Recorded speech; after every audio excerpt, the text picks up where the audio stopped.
Jangan lupa like, comment, and subscribe channel YouTube TVRI Bengkulu dan nyalakan lonceng notifikasinya.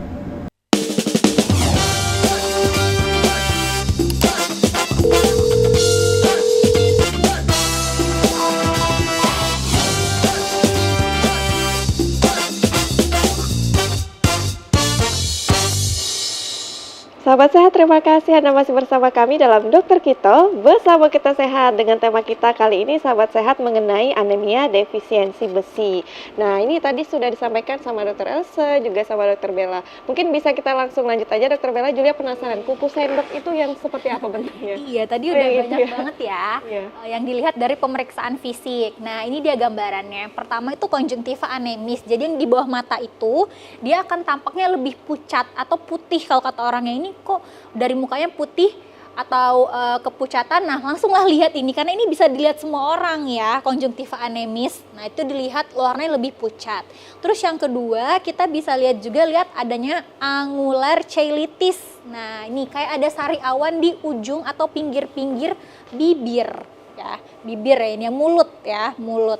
Habis itu ada atrofi papi lidah tadi. Jadi yang tadinya itu kita ada kayak bintil-bintil ya di dalam lidah, itu jadi mengecil atau bahkan licin tadi kata Dokter Elsa gitu ya. Itu tuh udah penanda juga adanya ke suspek anemia defisiensi besi. Nah, kalau emang dia udah ke stadium lanjut dan dia itu berlangsungnya kronik ya, lama, itu nanti jadinya koilonychia atau kuku sendok. Nih kelihatan ya, jadi kayak kukunya itu tuh lebih ke dalam gitu, bentuknya kayak sendok, kayak ada lengkungannya gitu ke dalam ya. Ini namanya kuku sendok itu. Dan juga akan ada ekstremitasnya juga anemis, maksudnya ini telapak tangannya yang tadinya warnanya pink, merah, itu jadi lebih pucat. Nah, itu yang perlu dilihat seperti itu untuk ngediagnosis dari anemia defisiensi besi. Yang paling sering Yang paling sering sih ini ya, konjungtiva anemis sama ekstremitas yang anemis itu udah kelihatan. Tapi kalau misalnya dia udah sampai ke koilonychia, udah curiga dan tanya, udah berapa lama kayak gini gitu. Karena dia biasanya bersifatnya lebih kronis gitu ya. Jadi bisa dilihat dari bentuk-bentuk yang terjadi pada fisik kita ya, Dok ya? Iya, kayak dari rumah kita juga bisa kan ini pucat, boleh langsung cek aja. Tapi kalau yang paling awal banget bisa dikatakan konjungtiva anemis dulu gitu ya? Konjungtiva anemis itu paling mudah kita lihat, sama ini ekstremitas anemis. Nah, emang berapa sih sebenarnya nilai HB yang normal gitu ya?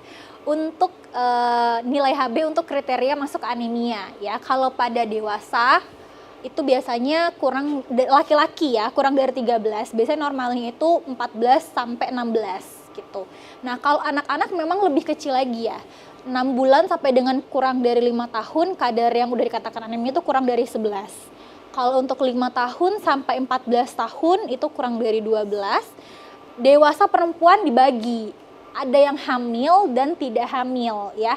Kalau tidak hamil kurang dari 12, tapi kalau misalnya dia dewasa perempuan yang hamil itu dikatakan anemia kurang dari 11 karena dia juga tadi membagikan kepada anaknya ke yang di dalam perutnya gitu ya. Jadi kalau misalnya emang waktu cek HB udah kurang dari 13 atau 12, ini sudah bisa dikatakan anemia. Nah, kalau udah tahu anemia, maka kita harus cari nih penyebabnya itu apa gitu. Apakah yang paling sering itu yang paling cepat itu biasanya perdarahan ya.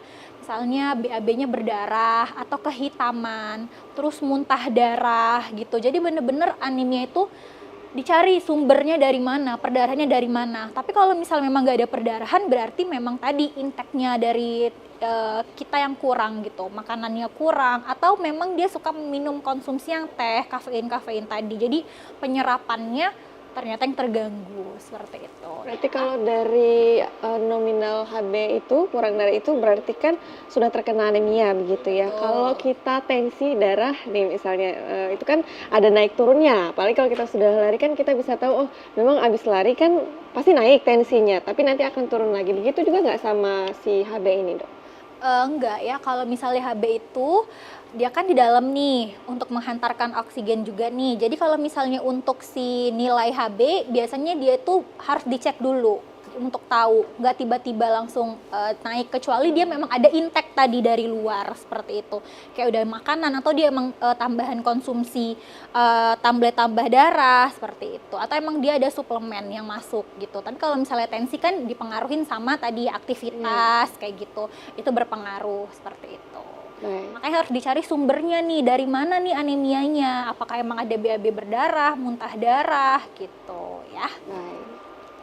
Oke, selanjutnya nih yang paling penting sekarang ya, yang paling juga Kemenkes bilang, mengapa remaja putri itu sering mengalami anemia. Jadi kalau misalnya sekarang di sekolah-sekolah banyak tuh kayak petugas puskesmas datang ke sekolah-sekolah ngasih tahu atau menghimbau anak-anak untuk remaja putri khususnya itu harus konsumsi tablet tambah darah atau dicek HB-nya gitu ya.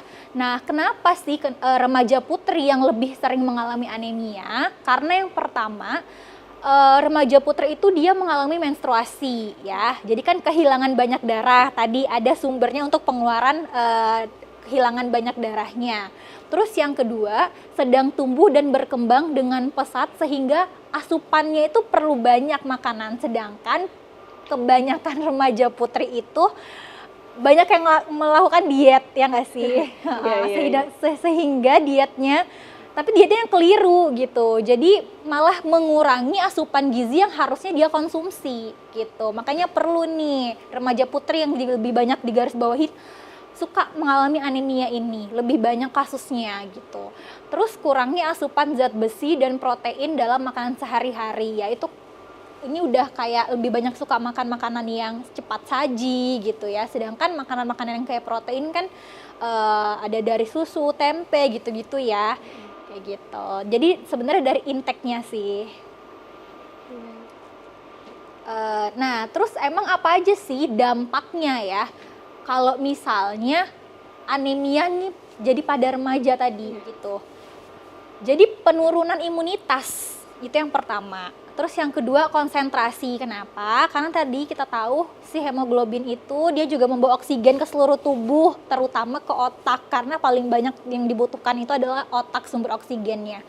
Kalau misalnya yang bawanya aja udah dikit, nggak sampai ke otak, makanya tuh jadi suka ngantuk. Kalau misalnya lagi belajar, oksigennya kurang gitu ya. Oksigennya kurang, terus kita jadi pas belajar ngantuk, konsentrasinya kurang, nggak fokus. Itu. Jadi jangan sampai anak-anak remaja itu kekurangan nih si zat besi tadi gitu, karena emang penting fungsinya. Terus yang kedua bisa mengalami penurunan prestasi tadi ya, karena nggak konsentrasi jadi ya udah penurunan konsentrasi dan penurunan prestasi dalam belajar. Tidak bugar, tadi letih, lesu, lemas gitu ya, dan jadi bikinnya nggak produktif, pengennya tidur aja kayak gitu. Dan pada wanita anemia ini juga bisa memperbesar resiko kematian saat melahirkan. Ya. Terus bayi-bayi lahir dengan prematur. Dan juga berat badan bayi yang cenderung rendah itu juga. Jadi kalau HB-nya kurang tuh malah resiko perdarahan ibunya pun jadi lebih banyak. Terus juga bayi yang dilahirkan jadi prematur. Nah begitulah kenapa penting sebenarnya dari remaja tuh konsumsi dari zat besinya itu udah dimakan atau dikasih suplemen seperti itu ya. Nah ini kalau kita bahas dampak anemia pada remaja putri nih dok, seringkali waktu sekolah kemarin itu memang aduh ngantuk nih, banyak yang bilang kurang darah jadi ngantuk, kurang darah apa kurang tidur, jadinya darahnya rendah gitu, jadinya ngantuk kayak gitu. Itu tuh berarti ada kaitannya juga ya dok ya? Betul, ada kaitannya dengan yang namanya anemia ini pada remaja biasanya. Kalau misalnya itu juga harus tahu dulu ya, apa namanya, kenapa jadi cepet capek, jadi cepet ngantuk kayak gitu. Ini biasanya harusnya tuh dicek kalau udah kayak gitu, atau waktu dikasih apa suplemen tambah darah coba diminum. Itu kan ada fungsinya si tablet itu. Nah ini bicara dikasih suplemen tambah darah, memang pada saat sekolah itu ada pemberian suplemen tambah darah, itu terusan dari Dinas Kesehatan begitu ya. Nah ini apakah untuk pemberian tablet penambah darah itu untuk remaja putri atau seseorang yang sudah cek HB atau belum cek HB dok? Nah ini dijawab nanti ya usai jeda pariwara ya dok ya. Pemirsa jangan kemana-mana, tetap bersama kami dalam Dokter Kito, bersama kita sehat.